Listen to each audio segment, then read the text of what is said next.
Análisis feminista, donde el debate se transforma en propuestas. Mi nombre es Hilda Hernández Rivera, mi hijo es César Manuel González Hernández, uno de los 43 desaparecidos de Ayotzinapa. Doña Hilda, si nos puede comentar brevemente lo que les han dicho actualmente en el gobierno como de actualización del caso, pero también que ustedes observan que no está avanzando.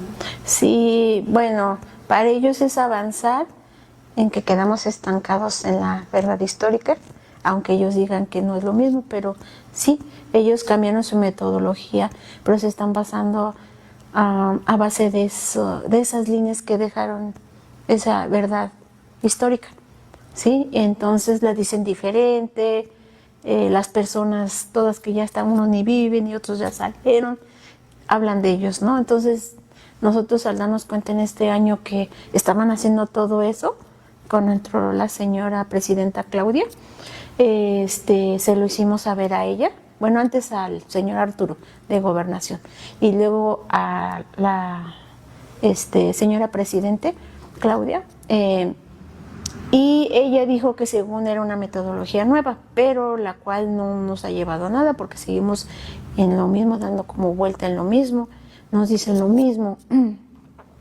Y en realidad en las meras líneas que hemos solicitado de ya tiempo con la presidenta, no se ha hecho nada hasta ahorita con ella, nada.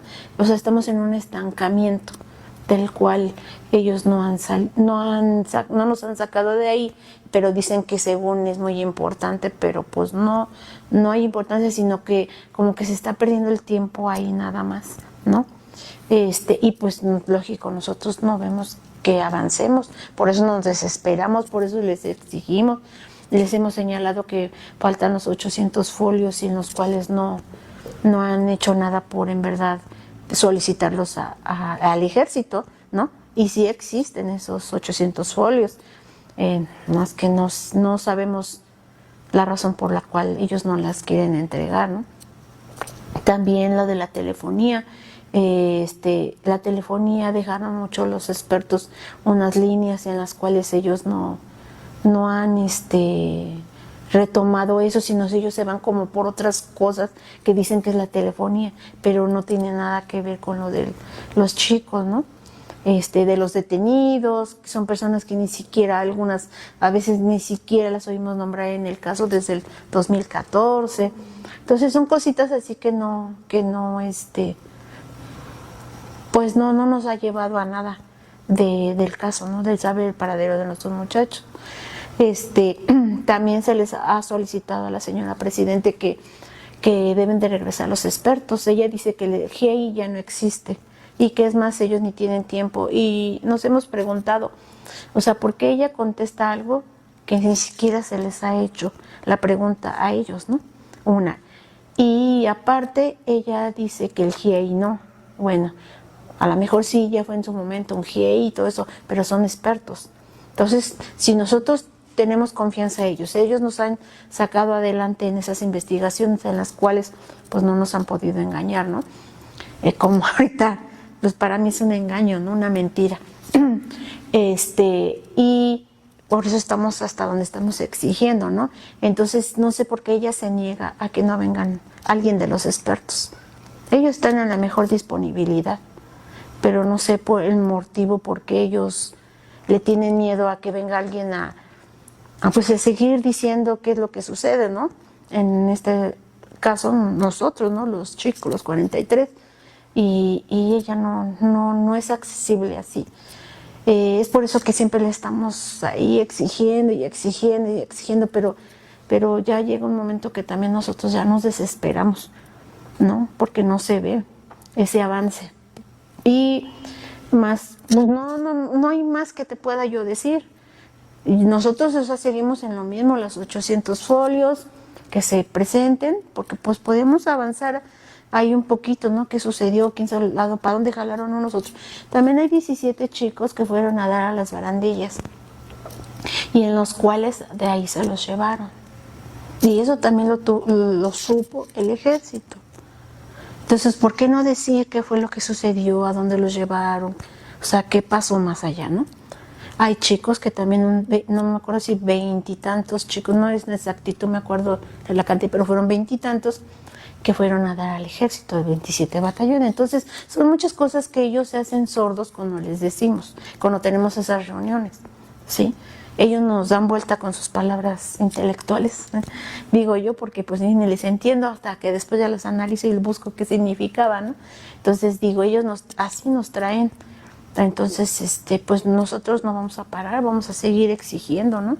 Esos 800 óleos, qué pasó con esos 17 muchachos, esos otros veintitantos muchachos que fueron a dar al batallón, de los extraditados, de Tomás Herón, de Ulises Bernabé, que no, ni para adelante ni para atrás, ya cuántos años van, y no hay nada, ¿no? Entonces, pues no quitamos el dedo del renglón, si vamos a seguir insistiendo, pues, que, que abran ese camino para llegar a la verdad. Siempre nosotros lo que único que queremos es saber nuestros muchachos qué pasó y que haya esa justicia, ¿no? No les estamos pidiendo otra cosa que no sea más que eso, pero pues no sé qué es lo que pasa en su mente de ellos que no quieren, ¿no?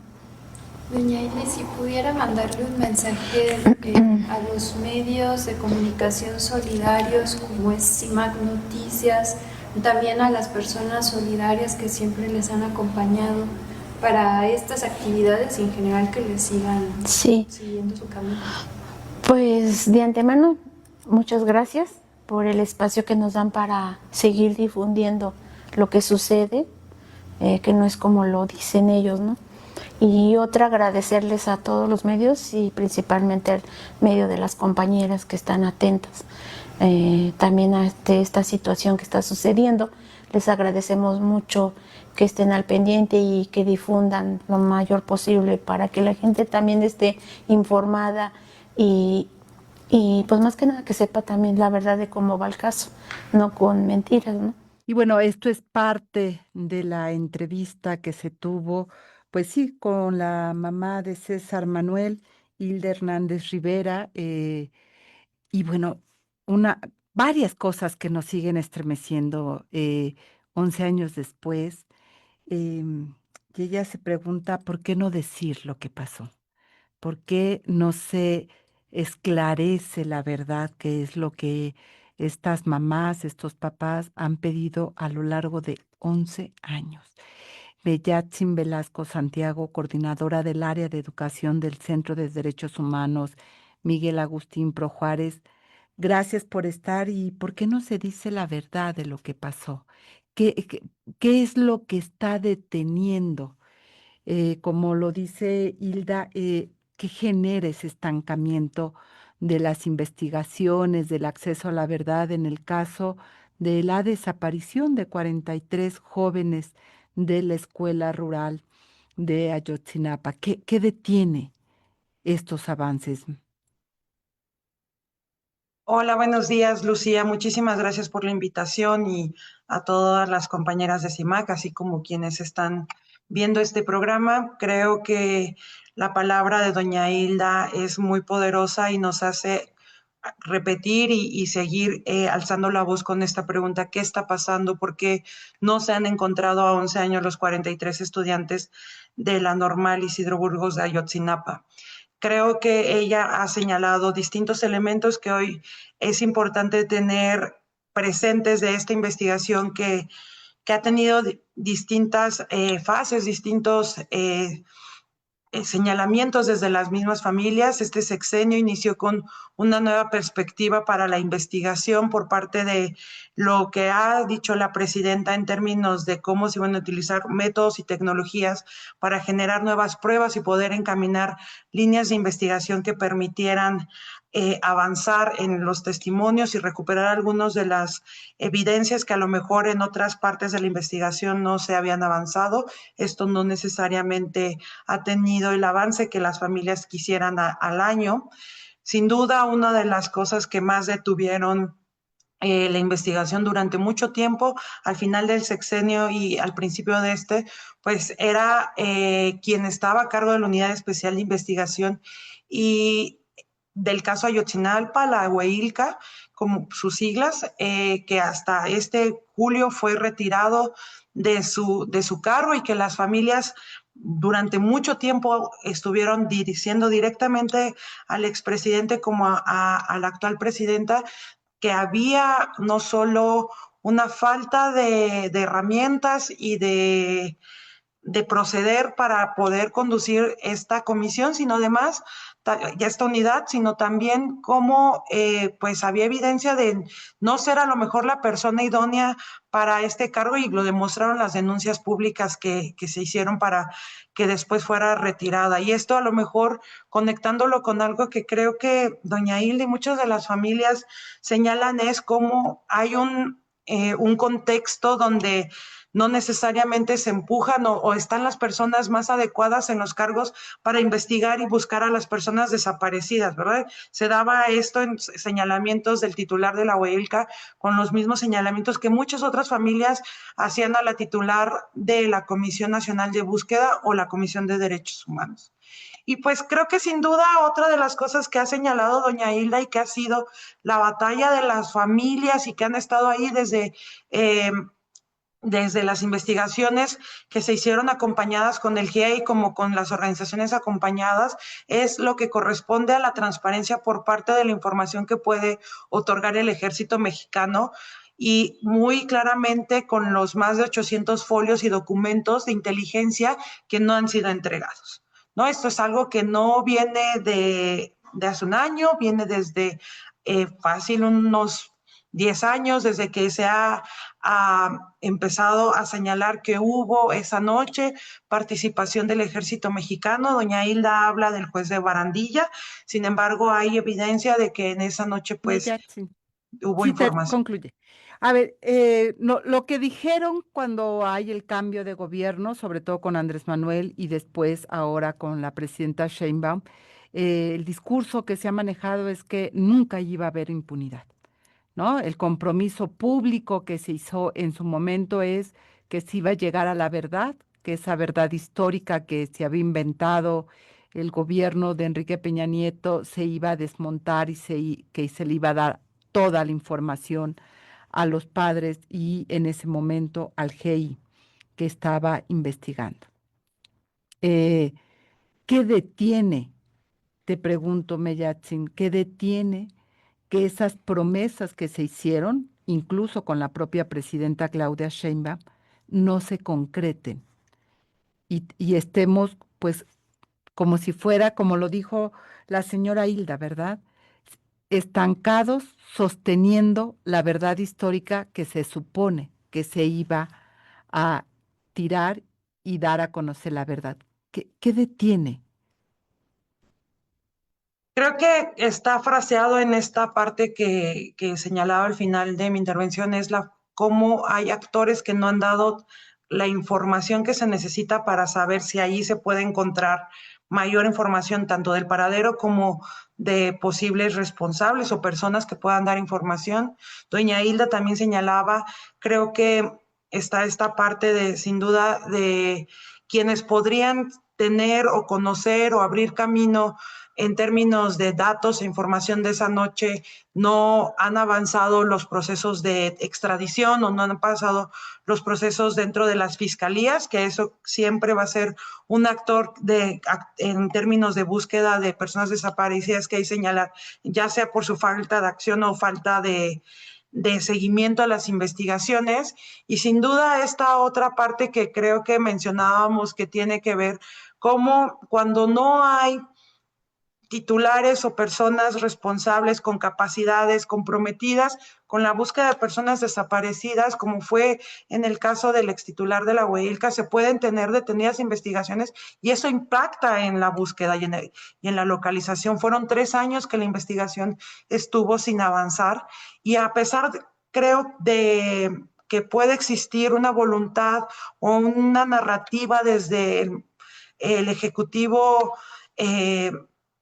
pues eso no necesariamente se traduce en acciones concretas muchas veces, ¿no? Y este es un Ah, caso más. claro, pero se entiende que el ejército no ha querido dar esos 800 folios, ¿no? Que existen, pero que no los ha querido dar.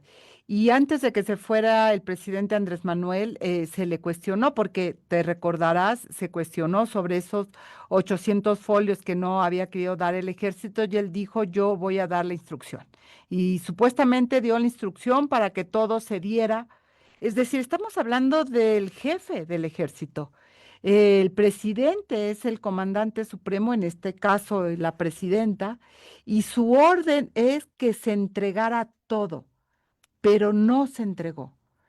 Es decir, en la cadena de mando, ¿qué más jerarquía que el presidente dando la instrucción de que se entregara? Ahí es claro que si hay quien dijo hay que entregarlo, pero el ejército no cumplió. Sí, sí, Lucía, creo que hoy el caso Ayotzinapa es una muestra más del poder que tiene el ejército en nuestro país, ¿no?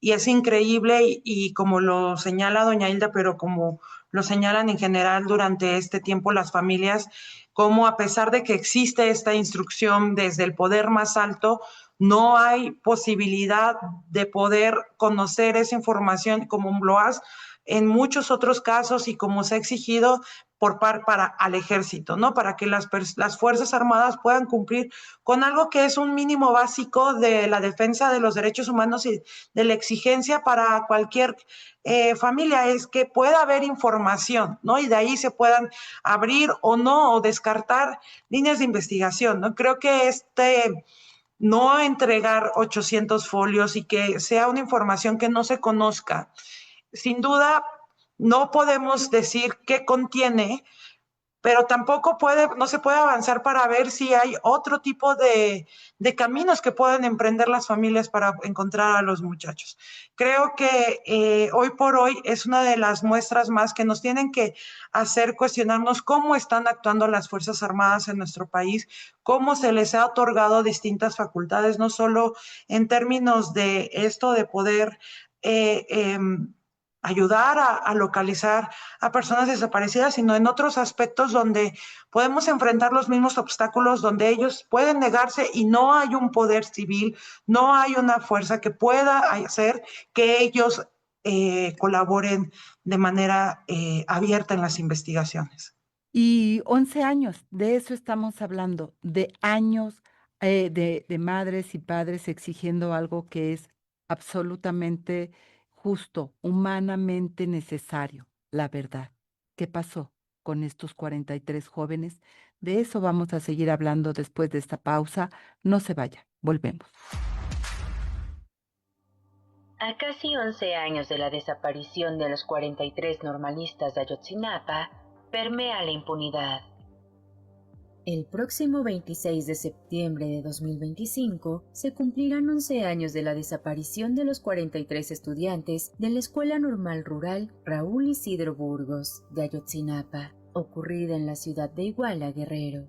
A lo largo de más de una década, el caso ha sido clasificado como crimen de Estado y permanece como una de las heridas más dolorosas y visibles de México, marcada por la exigencia constante de verdad y justicia.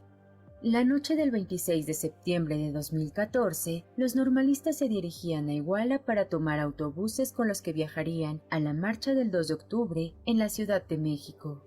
En el trayecto fueron atacados por policías municipales de Iguala y Cocula, en complicidad con otros cuerpos de seguridad y el crimen organizado. Esa noche 6 personas fueron asesinadas, decenas resultaron heridas y 43 estudiantes desaparecieron.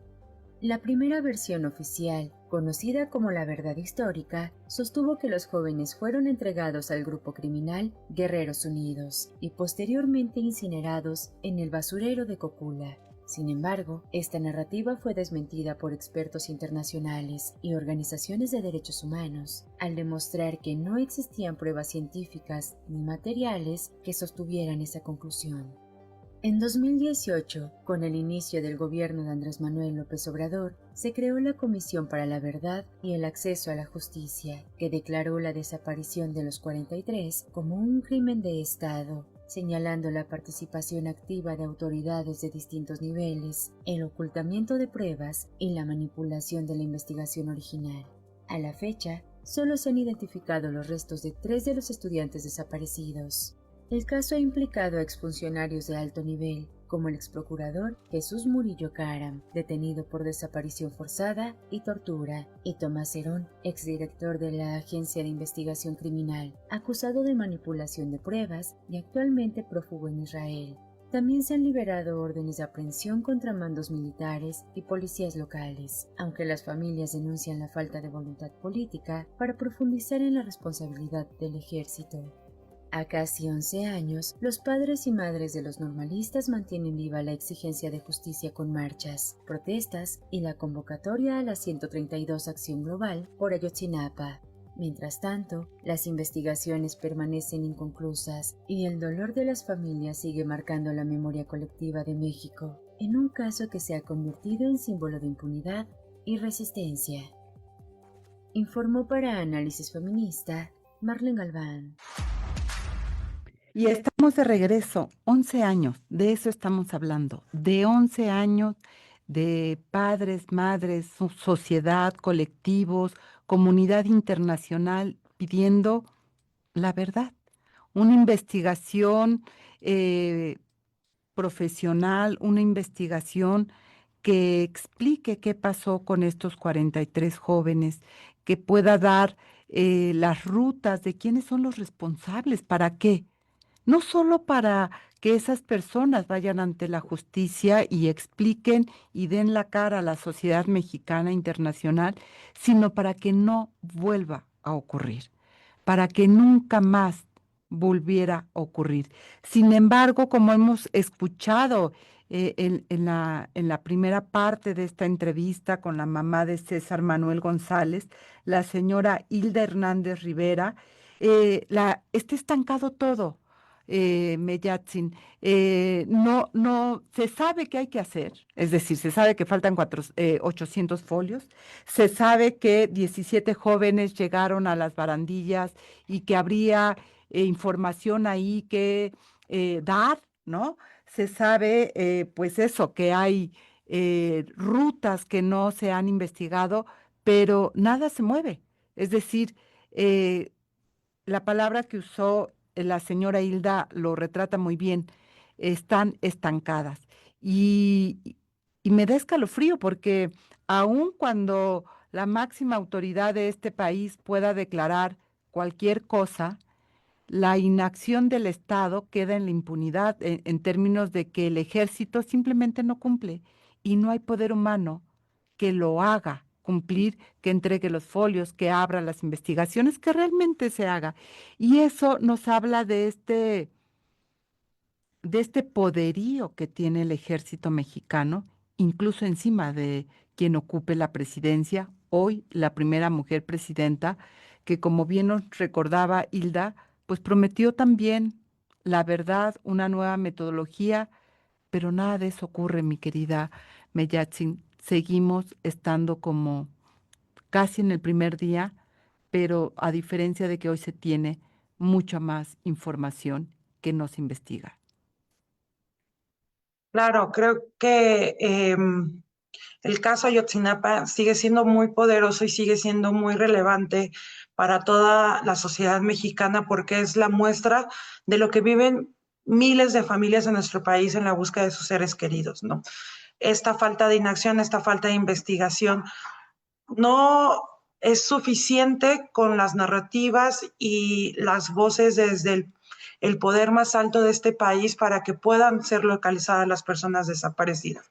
Es necesario que las fiscalías operen, investiguen, hagan su trabajo de investigación. Es necesario que haya controles externos, transparencia, civiles a las Fuerzas Armadas, porque es claro que cuando hay violaciones graves a los derechos humanos, su participación en esto, pues difícilmente por voluntad van a abrir la información o van a querer participar y por eso es importante seguir hablando de no entregarle más poder al ejército y hoy a la Guardia Nacional para que cuando sucedan estos casos podamos saber la verdad. Tú ya lo decías en el segmento anterior. Ayotzinapa, además, es ese reflejo de la relevancia que tiene para una sociedad en un contexto de tanta violencia, de tanta tejido roto, de la verdad, el poder que tiene conocer qué sucedió y de ahí poder transitar a la justicia, ¿verdad? De conocer quiénes fueron los responsables, qué se puede hacer para poder reconstruir ejemplos de que quienes desaparecen y participan en las desapariciones de personas en nuestro país hay consecuencias. Creo que la palabra de doña Hilda al referirse a estancados puede resonar en miles también de familias de que buscan todos los días a sus seres queridos y cómo también se van desgastando en el camino frente a esta insensibilidad de las autoridades. No es solo que conozcamos los hechos que pasaron el 26 de septiembre de 2014, sino también cómo eso puede marcar una diferencia para muchísimas otras investigaciones y ejemplos, ¿no? Cuando podemos ver a estas familias como las vamos a ver en las calles el 26, como las vemos todos los días haciendo acciones de búsqueda, creo que también es un llamado para poder acompañar estas exigencias de verdad y de poder ver de qué manera, si hay la tecnología, si hay un llamado desde la presidencia, cómo las otras autoridades también tienen que seguir accionando. Hoy Eh, las familias además llegan con menos con el dolor de haber perdido a un padre más, ¿no? Que no supo dónde está su hijo. y que se van acumulando dolores, Meyatin. Es decir, tú lo decías, un papá que fallece a lo largo de esta lucha de 11 años, de poder saber qué pasó, de exigir justicia, de salir a las calles, de tocar las puertas, de sentarse con todas las autoridades que les han dicho, esa es la vía, en la Secretaría de Gobernación, con el presidente en turno, con la presidenta actual, y no termina de moverse la pieza o las piezas necesarias que destraben el engranaje de la impunidad. Y creo que ahí está el reto. Se han reunido con la presidenta Mellatzin, se han reunido con la secretaria hoy de Gobernación. ¿Qué, qué nueva ruta se les ofrece a estas madres y padres para poder alcanzar lo que tanto quieren y anhelan, que es saber dónde están sus hijos, la verdad y llevar a la justicia a quienes cometieron estos atroces crímenes? Creo que estas reuniones siguen siendo muy relevantes. Ahí se sigue hablando mucho de lo que implica poder seguir líneas que se dejaron de investigar con estos 3 años de los que ya hablábamos, de mala gestión de la Hueilca, mucho vinculado a uso de nuevas tecnologías, lo cual siempre cuando se usan herramientas a favor de la búsqueda hay que estar muy atentos, ¿no? Cómo eso además se configura con informaciones que se pueda cruzar. Es muy vital lo que se ha estado hablando en términos de que las extradiciones se puedan concretar en la medida que eso también signifique que las personas al llegar a México den información, se les llame a la investigación del caso Ayotzinapa y que eso pueda traducirse justo en líneas de investigación y sin duda tiene que ver mucho con seguir presionando y que haya voluntad de que se abra la información por parte de las Fuerzas Armadas. Esa va a seguir siendo sin duda a lo mejor el gran reto, el gran faltante, ¿no? De poder, pero las familias van a seguir presionando en esa. No es toparse con pared, es decir, eh, ¿qué esperanza hay de que haya cambiado algo del expresidente Andrés Manuel a la presidenta actual para lograr que esa pieza, que es el ejército mexicano, realmente deje de ser una cuña que obstruye y que permita ser ese el engranaje que realmente logre la justicia y la verdad? Es decir, si ves, Mellatzin, si ven ustedes como acompañantes de las familias que hay condiciones para lograr que el ejército realmente pueda ser, pues eso, abra, sea transparente, haga la tarea que tiene que hacer, que es pues dar la información que se requiere? Es un reto, creo que hoy por hoy sigue siendo, como tú dices, la pared con la que se ha topado esa línea y esa obtención de información. Sin embargo, creo que la esperanza está en la convicción de las familias de seguir empujando su voz frente a estos espacios que se abren, incluso con la misma presidenta. Creo que a un año, aunque hay dudas, aunque se habla de este estancamiento, las familias siguen apostando por un diálogo con las instituciones gubernamentales, y creo que eso también es fundamental, ¿no?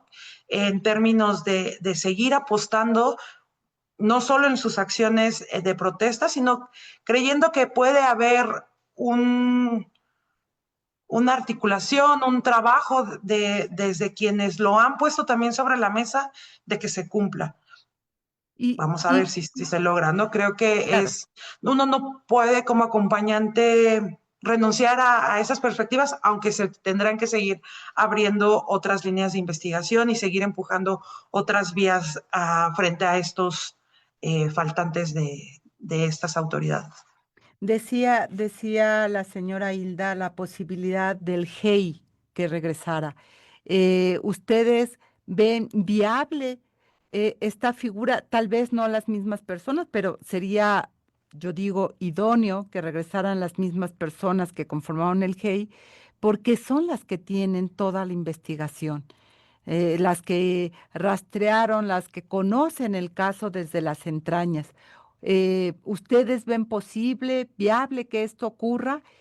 ¿Facilitaría que hubiera un GEI de regreso?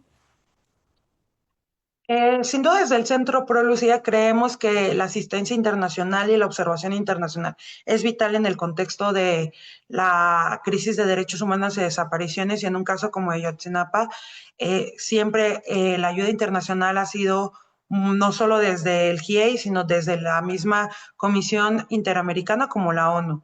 Sin embargo, es muy importante el contexto en el que hoy nos encontramos del caso y del país, ¿no? Y ahí también, así como venimos hablando de estos contrastes entre narrativas y acciones, tenemos un contexto donde no necesariamente desde el sexenio pasado se ha abierto la puerta a esta cooperación y a esta forma de participación activa de las instancias y organismos internacionales en nuestro país. Al contrario, ha habido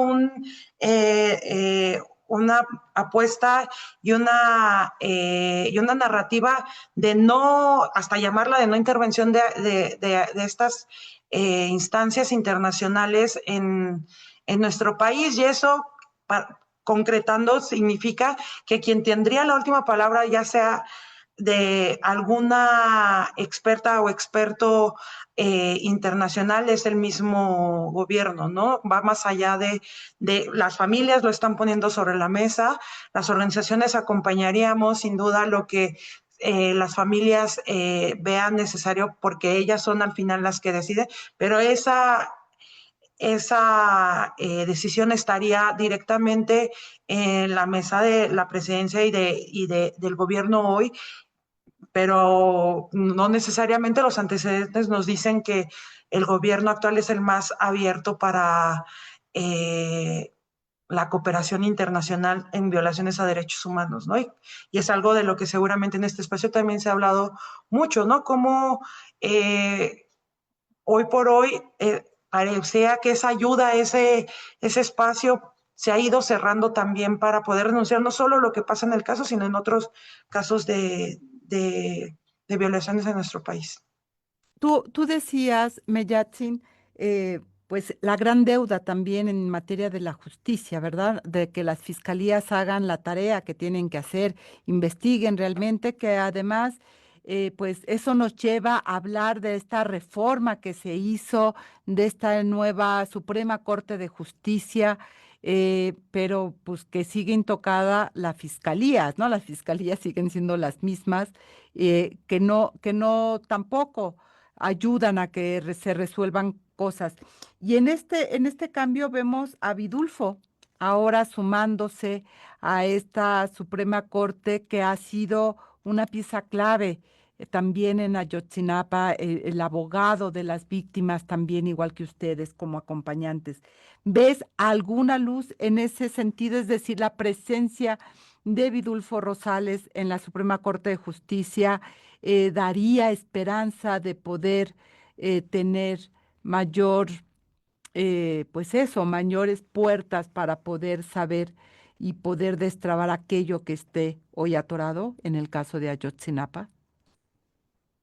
Vidulfo es un compañero defensor de derechos humanos como muchos otros que ha luchado mucho a lo largo de su historia en la montaña de Guerrero por los derechos humanos. Sin duda que personajes o personas con esas capacidades, esa experiencia, podrían abrir esperanza de que a lo mejor las cosas podrían ser distintas. Sin embargo, creo que el contexto de lo que tú llamabas de reforma judicial va más allá de las personas, ¿no? Y tiene que ver con los cambios que se han estado haciendo y de lo que hemos visto del proceso en sí mismo, de lo que viene hoy y que se está debatiendo muy actual de la ley de amparo, ¿no? Como en realidad las deficiencias que tenemos del sistema judicial no radica en la personalización, y creo que esa es como la gran victoria que tiene esta narrativa de la reforma judicial, sino de algo que va más allá de cómo se ha estado haciendo, donde las fiscalías, que son quienes montan las investigaciones, quienes hacen muchas veces el traslado de esa información al Poder Judicial, no han sido revisadas, no han sido tocadas, no tienen un trabajo de cómo están operando y también de mucho de cómo se dio la misma elección en los poderes más intermedios y hacia abajo. Sin duda habrá que esperar aún. No podemos decir y conocer de cuál van a ser los impactos reales. Todavía incluso en muchos de los juzgados están en transición los nuevos titulares, pero creo que desde sociedad civil va a tocar seguir vigilando muy directamente estos actuarios y cómo se va a resolver.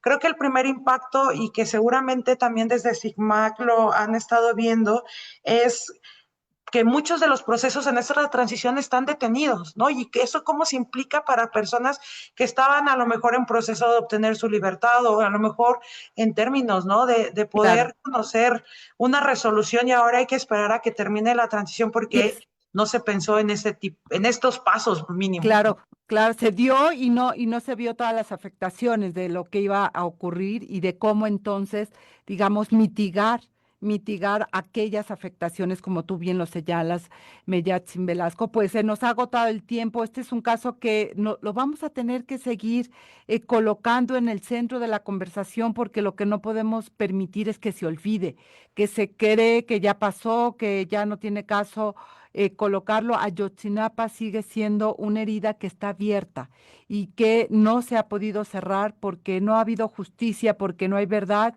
Y agradecemos mucho, te agradecemos a ti y al Centro PRO que hayas estado esta mañana, y por supuesto a doña Hilda, que a través de este video haya estado con su voz precisamente tan importante, porque hay que seguir escuchándolas. Mellatzin, muchas gracias por estar aquí. Muchísimas gracias, e invitar a todas las personas a seguir acompañando a las familias, y este 26 de septiembre, quienes estén en Ciudad de México, acompañarlas en las calles en la marcha a partir de las 4 de la tarde, y siempre a CIMAC por abrirnos esos espacios al Centro PRO para poder hablar de estos y otros temas tan vitales. Muchas gracias a ustedes, esos micrófonos siempre van a estar abiertos. Y a nuestra audiencia, gracias por acompañarnos. Recuerde que vamos a continuar en este proceso, pero bueno, pues vamos a un corte de estación y volvemos. Estas son las efemérides de la semana. El 22 de septiembre de 1960, nació en Querétaro Marta Patricia Aguilar Medina, doctora en Ciencias Sociales y académica de la Universidad Autónoma de Querétaro. Fue pionera en introducir los estudios de género en la universidad y participó en el análisis y elaboración de presupuestos públicos con perspectiva de género. El 23 de septiembre se conmemora el Día Internacional contra la Explotación Sexual y el Tráfico de Mujeres, Niñas y Niños, establecido en 1999 para visibilizar y combatir la trata de personas. Este día busca erradicar esta grave violación de derechos humanos y promover la protección y asistencia a las víctimas. También, el 23 de septiembre, se celebra el Día Internacional de la Bisexualidad, instaurado en 1999 para reconocer y visibilizar a las personas bisexuales. Esta fecha busca luchar contra la bifobia y promover la aceptación plena de la diversidad sexual, subrayando los desafíos que enfrenta la comunidad bisexual dentro y fuera del movimiento LGBTIQ+. El 24 de septiembre se celebra el Día Internacional de la Investigación contra el Cáncer, destinado a concienciar sobre la importancia de financiar y apoyar la investigación para mejorar tratamientos y diagnósticos, así como para honrar el trabajo de científicos en la lucha contra esta enfermedad. El 26 de septiembre se conmemora el Día Mundial de Prevención del Embarazo No Planificado en Adolescentes, una fecha que busca sensibilizar sobre la importancia de la educación sexual y el acceso a métodos anticonceptivos. El 28 de septiembre se conmemora el Día de Acción Global por el Acceso al Aborto Legal y Seguro, una jornada que aboga por los derechos reproductivos de las mujeres. Se busca garantizar el acceso a servicios de aborto seguros y legales, desestigmatizar el aborto y proteger la autonomía y salud de las mujeres. Y bueno, ya estamos de regreso. Recuerde el número de cabina 535 084761 y también recuerde que nos puede encontrar en las redes sociales Facebook, X, Instagram, en fin, como CIMAC Noticias, y puede comunicarse con nosotras a través de estos dos hashtags que hemos colocado para que ustedes nos hagan llegar sus comentarios, sus opiniones, sus dudas sobre los temas que aquí estamos tratando. Recuerde que estos dos hashtags, uno de ellos es CIMAC Radio y el otro es Periodismo Feminista, así que háganos llegar sus comentarios, sus dudas, en fin, sus opiniones. Y saludar en este segmento también a la audiencia de Radio Monarca 106.7 de FM, que en simultáneo están transmitiendo este programa que está en el municipio de Michoacán. Saludos también a la audiencia de Radio Joco 106.9 de FM del Estado de México. Gracias por sumarse a esta transmisión. Y déjeme compartir, porque en el marco precisamente del 28 de septiembre, del Día Internacional por, la criminalización del aborto, que nos lleva a la reflexión de cómo las mujeres podemos ir enfrentando ciertas situaciones que tenemos cuando no planeamos un embarazo, cuando tuvimos una agresión sexual y producto de ella hay un embarazo que no queremos continuar o tenemos dudas simplemente de que pudiéramos quedar embarazadas. Y usted ha escuchado de la anticoncepción de emergencia, de esta pastilla del día siguiente, como también se le conoce, pues que permite a las mujeres tener precisamente esta oportunidad de evitar un embarazo no deseado. Y para hablar de una nueva pastilla, una pastilla que se llama Alina, que es una anticoncepción de emergencia, tenemos a Denise Hidemi Beltrán. Ella es directora de marketing de DKT. Hola, ¿cómo estás, Denise? Bienvenida. Hola, ¿qué tal? Buenos días, Lucy. Buenos días a toda tu audiencia. Muy bien, gracias. Muchas gracias por estar. A ver, cuéntanos de esta pastilla Alina, además un nombre muy cercano, ¿no? ¿De qué se trata? ¿Por qué es importante conocerla? ¿Qué opciones tenemos? Claro que sí, con mucho gusto. Bueno, pues mira, como bien dijiste, yo soy directora de marketing de DKT Latam Norte y pues nos da mucho gusto poder tener estos productos, ¿no? Como Alina, también tenemos Levonorgestrel, que es nuestra pastilla del día siguiente, como bien lo mencionaste, y pues Alina, como tú mencionas, es como un nombre de una amiga, ¿no? De una aliada, es más fácil llegar a la farmacia y decir, me da una Lina, ¿no? Entonces, sabemos que todo nuestro país, y bueno, Centroamérica tiene como algunos prejuicios todavía para ciertas cosas, ¿no? Y la pastilla de emergencia es uno de estos. Entonces, decidimos ponerle a Lina por eso, para facilitar muchísimo el poder comprarlo, ¿no? El momento de la adquisición. Y bueno, es una pastilla que debe tomarse, ¿no? Después de una relación sexual que no tuvo protección y lo ideal es tomarla 8 horas después, ¿no? Claro que se puede 24 horas después, hasta 72 horas después, pero pues conforme va pasando el tiempo, la efectividad va bajando en porcentaje. Entonces, chicas, pues siempre que necesiten una pastilla de emergencia, porque decidieron o porque se rompió el método, porque cualquier situación, ¿no? Lo que sea que haya pasado, Sí. la pueden ustedes consumir. Sí, Eh, sin eh, ningún. Denise, muchas veces se cree que los efectos negativos de este tipo de medicamentos por la cantidad de hormonas, pues trae muchas alteraciones pues, al organismo, especialmente de las mujeres. Cuéntanos qué pasa, es decir, qué ocurre con este tipo de medicamentos que hacen en el cuerpo, qué podemos esperar las mujeres cuando lo tomamos. Claro que sí. Mira, en realidad la pastilla lo que hace es que retrasa la ovulación. Entonces, si no hay un óvulo, no puede haber una fecundación o evita la ovulación como tal. Entonces, por eso es que previene un embarazo, ¿no? Entonces, bueno, eso es lo que hace, es como su mecanismo de acción explicado muy fácilmente. Y en cuanto a los efectos secundarios, pues en realidad son muy transitorios, ¿no? O sea, eso depende del cuerpo de las personas, ¿no? Las mujeres pueden, algunas dicen, ah, pues me tengo un dolor de cabeza, quizá un poco de náusea, pero es muy transitorio, ¿no? Entonces, en realidad, el beneficio de no tener, si tú no deseas un embarazo en ese momento y poder evitarlo, pues el beneficio es enorme, ¿no? Entonces, yo creo que son efectos secundarios muy, muy leves. Y pues creo que esto de los prejuicios o los mitos más bien que existe alrededor de esta categoría es porque se han creado como de voz en voz, ¿no? Pero justo para DKT es muy importante explicar que la Organización Mundial de la Salud pone la pastilla de emergencia como un método seguro y eficaz y lo puedes usar las veces que sea necesario. Claro que si tú tienes una pareja estable y o tienes relaciones sexuales muy frecuentemente, pues lo ideal es que te mudes a un método de largo plazo como el DIU, por ejemplo, ¿no? Que nosotros tenemos Silvercare, que es el único de DIU de plata. Entonces, si tú quieres una protección de 5 años y en tu plan de vida está no embarazarte en próximos 5 años, pues puedes optar por un método de largo plazo, ¿no? Pero si no, pues tú puedes tomarlo las veces en el año, las veces que tú lo necesites, ¿no? Entonces, la Organización Mundial de la Salud lo marca como algo seguro y eficaz. Denise, me quiero detener en esto que tú compartes. Lo que hace lo que hace Alina, lo que hace la anticoncepción de emergencia, no es un aborto, es evitar digamos, la fecundación como tal, por lo tanto, no es un método abortivo. Eso me gustaría que o sea, resaltarlo, porque hay una idea de que es un método abortivo. Exactamente. Fíjate que este es un mito, es una información o desinformación, ¿no? Porque es totalmente erróneo.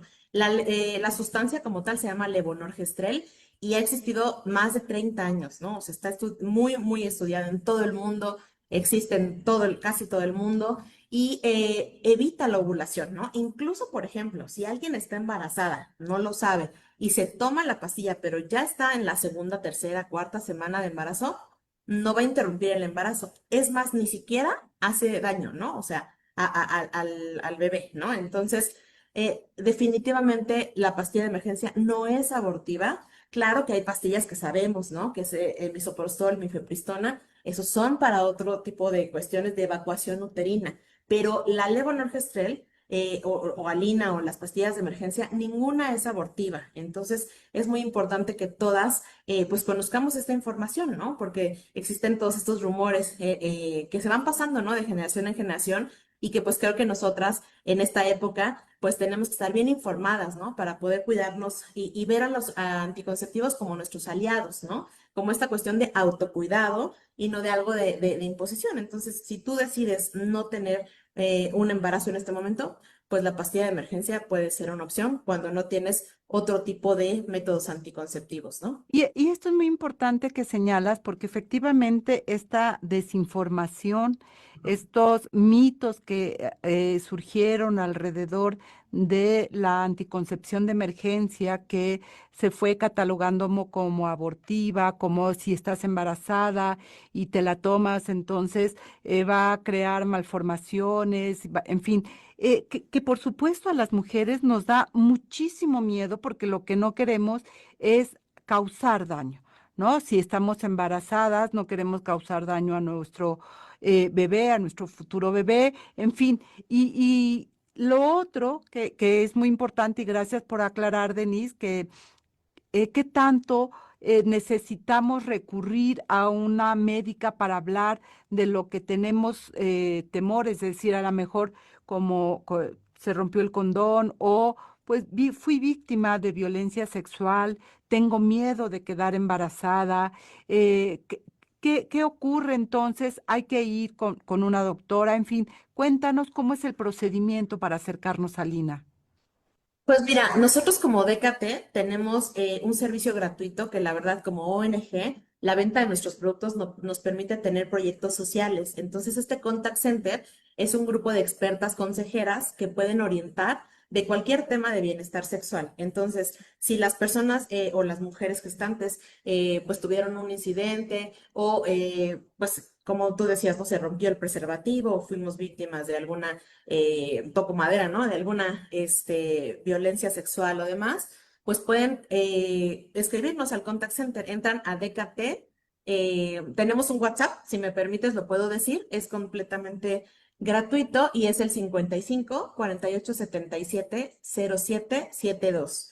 Y ahí gratuitamente nuestras consejeras, obviamente es súper confidencial, tenemos todo muy cuidado para poder brindarles a las personas que lo necesiten esta asesoría, ¿no? Guiarlas, explicarles los pros, los contras, no nada más de la pastilla de emergencia, sino de cualquier duda de bienestar sexual, de métodos antifecundativos o incluso del placer, ¿no? También porque no está separado la anticoncepción con el placer, ¿no? Entonces, pues este contact center la verdad es que nos enorgullece muchísimo tenerlo porque lo ponemos a la disposición de las mujeres y cualquier duda que pudieran tener, pues ahí nos pueden contactar. También en nuestra página web es decatelatamnorte.com y ahí tiene el botón del WhatsApp para que también pues sea más fácil, ¿no? Y ahí pueden buscar todos los productos que tenemos para ustedes.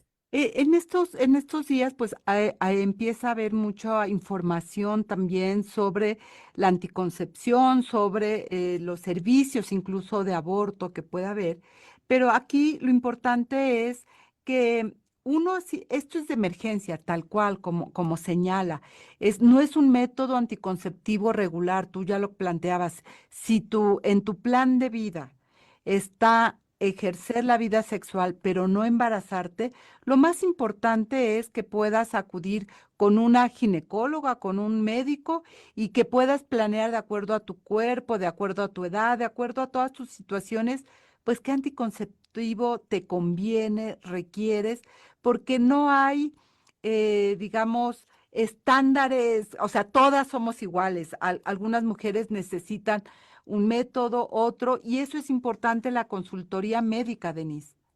Sí, totalmente, acercarse con su ginecóloga o su ginecólogo de confianza. La verdad es que a nosotros nos preguntan mucho, ¿no? Porque somos como el líder en anticoncepción en el mundo, nos dicen, ¿cuál es el mejor método? Y nuestra respuesta es el que le quede mejor a tu cuerpo, ¿no? O sea, nosotros no podemos decir, usa este o usa el otro, ¿no? O sea, si te queda el implante, adelante, ¿no? Hay un círculo de criterios de elegibilidad de un método anticonceptivo y este es cuando van a la ginecóloga, al ginecólogo o a médicos generales, ¿eh? También entrenamos muchísimos médicas y médicos generales en la anticoncepción. Eh, entonces tienes que ir, platicar tus antecedentes médicos, cuál es tu plan, ¿no? ¿Cuántos años más o menos quieres tener, ¿no? Si de corto o de largo plazo, ¿no? Existen inyecciones, existen un sinfín, ¿no? Píldoras, ¿no? Existe pues el DIU, el SIU, el implante, incluso vasectomía, ¿no? También para los hombres, ¿no? ¿Por qué no? Entonces, pues acercarse a los ginecólogos, a las ginecólogas y platicarles, ¿no? Platicar del plan de vida y ver a estos médicos como en una cuestión más de asesores, ¿no? Decir, a ver, bueno, vamos a planificar, ¿no? Lo que yo quiero hacer, ¿no? O lo que yo o mi pareja o ambos, ¿no? En conjunto queremos hacer, ¿no? Entonces, Y siempre hacernos, la consultoría médica es muy importante. y hacernos responsable de nuestro ejercicio de la sexualidad. Es decir, si yo inicio mi vida sexual, no importa la edad en la que tenga, lo decidí así, y no quiero embarazarme, pues es importante la consejería y poder disfrutar de tu sexualidad sin el temor de que pudieras tener un embarazo no deseado. Pero si esto ocurre, es decir, si aún cuando tienes el método anticonceptivo que tú eliges y tienes la sospecha de que pudiera no estar funcionando, te pregunto, Denise, ¿puedes acceder o puedes usar la anticoncepción de emergencia como Alina para prevenir? ¿No, no se contrapone? Sí, totalmente. En realidad, por ejemplo, pasa mucho cuando a las chicas se les olvida tomar las pastillas, ¿no? Entonces las venían tomando y de repente, híjole, no me acuerdo si desde hace 4 días me la tomé o no, pero tuve un encuentro sexual ayer, entonces como es como, ¿la puedes tomar? ¿No? Después puedes hablar con tu ginecóloga y decir, ah, bueno, voy a reiniciar mi método, ¿no? Entonces no se contrapone, no hay como no tiene como una interacción medicamentosa, ¿no? En realidad es una sustancia muy segura y muy eficaz. Entonces, si la tomas en las 20, bueno, no más de 72 horas, pues va a cumplir su misión. Entonces, no hay problema si se les rompió el preservativo, si no usaron preservativo, si se les olvidó la inyección, también sucede mucho, ¿no? O cualquier situación. La verdad es que nosotros creemos que Alina puede ser una gran opción y evitar ese embarazo que en ese momento no se desea, ¿no? Esta además está registrado, está aceptado por la autoridad sanitaria, se compra en cualquier farmacia. Cuéntanos un poco eso, Denise. Sí, claro que sí. Todos los productos de DKT cuentan con registro sanitario. Eso significa que están aprobados por COFEPRIS, que es la máxima autoridad acá en nuestro querido México en cuestión de salud, ¿no? Porque es muy importante saber lo que te estás tomando, ¿no? Porque existe y sabemos que hay piratería y que hay muchas cosas que se venden en lugares pues no autorizados, ¿no? Entonces, todos los productos de DKT cuentan con esta calidad internacional, están aprobados por COFEPRIS y Alina y también nuestra Levonorgestrel se encuentra disponible en la gran mayoría de farmacias, cadenas de farmacias, ¿no? Farmacias independientes y la pueden encontrar. Otra cosa que nosotros tenemos, bueno, que DKT se preocupa mucho por tener precios accesibles, porque sabemos que no es un lujo, ¿no? O sea, cuidar de ti no debe ser un lujo. Entonces, todos nuestros productos los ponemos a precios muy accesibles para que pues la mayoría de la población pueda acceder a ellos, ¿no? Y si tienen dudas, porque insistimos, ¿no? Es muy fácil que te queden dudas. Bueno, sí, pero a lo mejor si no sé, tengo hipertensión, ¿me va a afectar o no me va a afectar? Soy diabética, ¿me va a afectar, no me va a afectar? Ya me dijeron que las hormonas y la diabetes y entonces no sé qué, no sé cuándo. Pueden consultarles a través de este WhatsApp, Denise, que tú señalabas hace unos minutos. Te pregunto, 5548-770772. Sí, Este, correcto. Sí, sí, eh, sí, correcto. pueden hablarlo con ustedes. Es un primer contacto como para Claro. tratar de encontrar respuestas a las dudas que puedas tener. Sí, claro que sí. Ellas son consejeras, pero también tenemos un equipo médico. Entonces tenemos un consultorio que se encuentra en Coyoacán para todas las que están en el área metropolitana. También pudieran sacar su cita si tenemos ginecólogos y ginecólogas súper expertos que podrían atenderlos también, ¿no? O sea, podríamos hacerles alguna cita si necesitan algo más pues personalizado, pero el contact center pues es este primer contacto, como bien lo indicas para solucionar cualquier duda, porque en la cuestión de anticoncepción de emergencia vamos contra reloj. Entonces ahí no es como que lo puedas dejar, ¿no? Entonces, si sucedió la relación sexual sin protección, tenemos 8 horas, 24 horas, 48 horas, ¿no? Eso es lo más importante, que recordemos que este método va a contratiempo. Entonces, siempre que suceda, pues tener en mente que hay una opción, ¿no? Una opción segura que las autoridades avalan y que pues podemos accesar comprando Levonorgestrel en cualquier farmacia. Y eso, reiterar, es que es muy importante, es decir, no es un método abortivo, es un método preventivo de un embarazo y que esa es una forma también de mantenernos saludables, mantener también nuestro control en términos de la fecundidad, Denise. Así es, como su nombre lo indica, es anticonceptivo, ¿no? Como lo mencionamos al principio, no es abortiva, eso es como un mito, algo que existe, que tenemos que derribar todos esos mitos de sexualidad que tenemos, ¿no? Entonces es una pastilla anticonceptiva, no es abortiva. Y eso es muy importante que lo tengamos claro. Ahí está la información. Denise, te agradezco muchísimo que hayas estado esta mañana aquí con nosotras. Muchas gracias, un gusto, saludos a tu audiencia. Gracias, Denise. Y bueno, pues estamos ya al final del programa y como siempre nos quedan ahí temas que seguramente iremos abordando en otro momento. Así que gracias por acompañarnos. Recuerde que en la producción de este programa corrió a cargo de Lucero Zamora, en la asistencia de producción Saraí Nicanor y Abril Holguín, Marlene Galván, quien realizó el guión y las cápsulas que escuchamos.